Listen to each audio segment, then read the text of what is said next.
Ito ang tatanim ko dyan, kapromdi. Ililipat ko siya kasi nasa patlang. So inipon ko to nung during ginagawa yung bahay ko. So wala akong mapaglagyan kaya itinabi ko muna siya. Ito yung parang kalya lili or peace lily. Mabilis itong mag-grow at palaging may bulaklak. Ngayon lang walang bulaklak kasi na yung di makabuelo.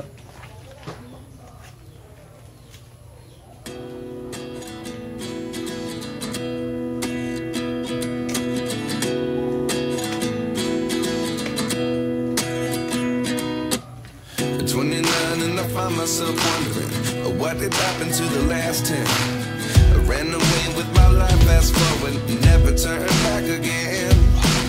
It's kind of funny that the more we pass time, the more we need to set the rewind. And 19 was the year I had to leave you, but now I'm seeing all the signs.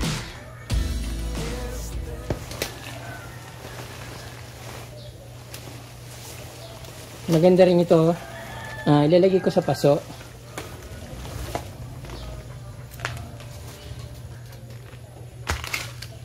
Yung pinya-pinyahan ko dito.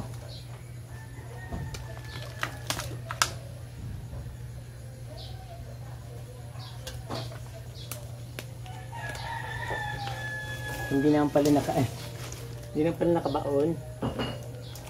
Ayan. Ayan. Saan ko kayo ito itanim? Maganda ito kapag natatama ng init. Nagiging kulay, kulay pula. Marami rin akong tanim dito na variegated na rosal. Pero ililipat ko na lang kasi hindi gumaganda dito, madilim.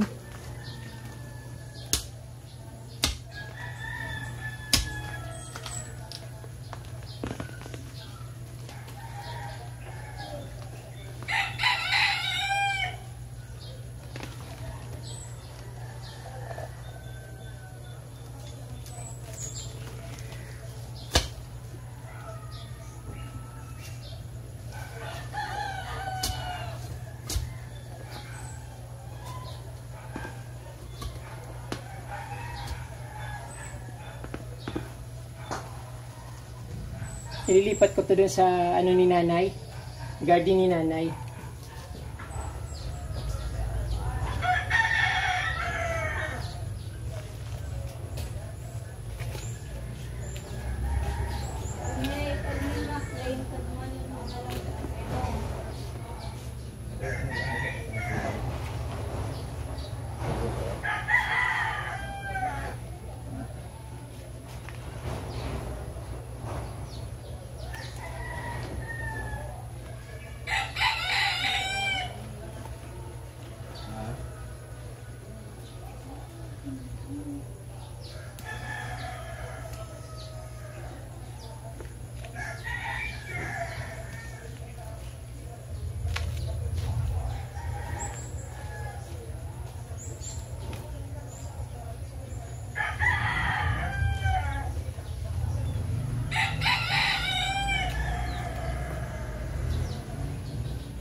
Mabilis itong dumami, mga kapromdi.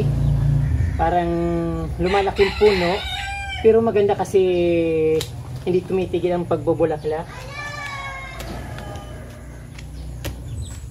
Kaya lang gusto yata nito medyo mainit.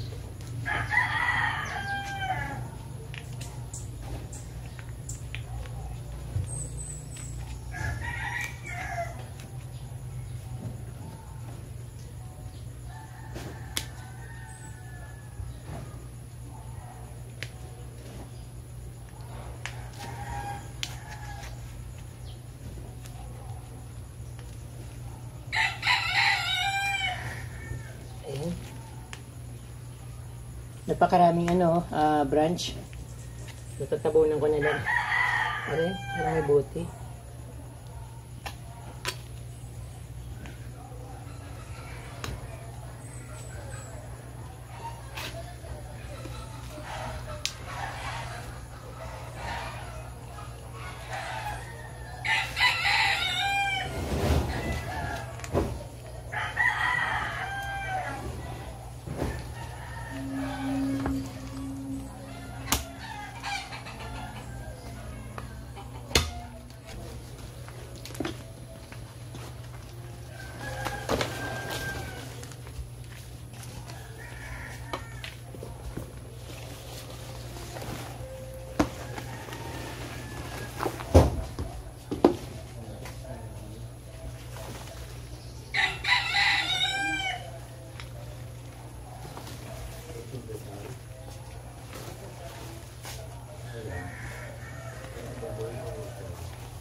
Dumami na siya dito sa pot. Ang dami niyang mga suwi. Ayan.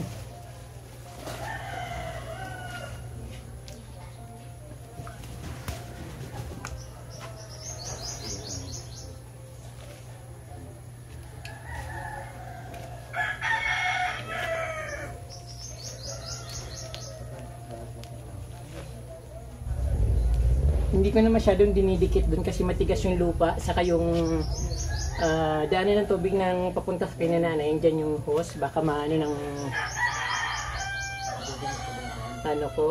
paghukay, baka matamaan. Pagsamahin ko na lang yan.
So, ayun mga kapramdi, yung ginagawa ko ditong space dito sa sa aking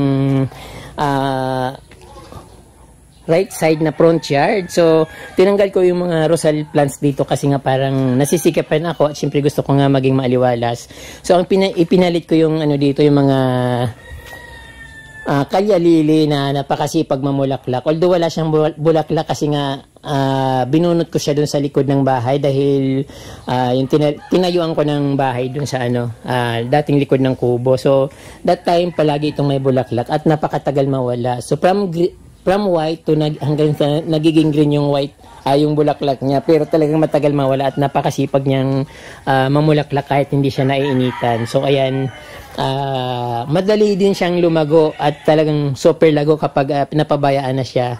Kaya hope na mamulaklak siya at wala naman kasi ibang mga flowering plants dito sa sa garden ko, kaya inaasahan ko na mamulaklak siya ng maganda. So ang kulay ng bulaklak niya kapamdi is kulay white.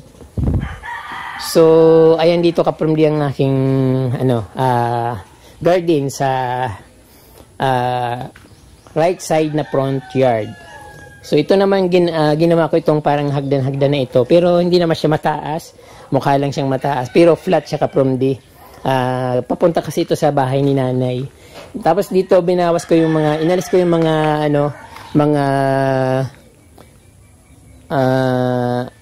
Persian shield kasi dito sa lugar na ito ay madilim tingnan. So pag yung Persian shield mukha siyang madilim, kaya pinalitan ko na lang ng bromeliads. Instead na Persian shield na paramihin ko dito, bromeliads na lang nilagay ko para maliwanag tingnan. At syempre medyo malinis. Tapos nilagyan ko ng mga stones sa diyan sa ground. Din dito mayroon ako mga pikara. Tapos pinaghalo-halo ko yan kapamdi, may mga mix plant yan. Tapos ito rin yung parang bang tawag nito? Basta alam niyo na yung kapamdi. Tapos meron akong ayun, pinabayaan ko na dito yung nabuan ng damo, alocasia kapamdi. So ayan, matagal na yan dyan. Pandemic time pa yung halaman ko na ito dito. Tanggalin ko ngayon mga nito. Pandemic time pa yung halaman ko dyan. At yung ibang bromeliads ko, kinakalat ko kasi nga ayaw ko ng doon sa lilim dahil parang nangingitim sila doon. Mayroon din akong dito, taliunod, yung pang tapal sa mga namamaga. Sabi nila itong dito sa probinsya ginagamot ito, ay ginagawang gamot para sa mga bukol, sa mga masasakit sa katawan. Kasi ito yung hagik-hik, binabalot ito sa mga maruya, yung mga tinitindang maruya. Instead na dahon ng niyog, ito yung ginagamit. Mayroon din akong dito,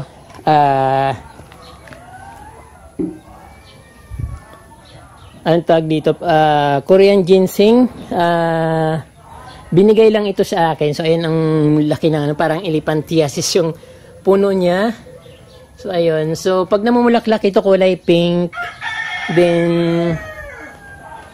rubber tree na neon. Tapos ito yung nasa paso, pinutol ko.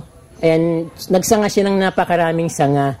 So okay naman kasi nga maganda naman siyang tingnan. Kasi kung pinabayaan ko siya habaan ng haba, pero pag pinutol, ayan, nagkaroon ng maraming branch. So mas maganda kasi nga parang bagay sa sa croutons ay sa plant na ito na maraming branch kasi ang ganda ng kulay ng dahon niya.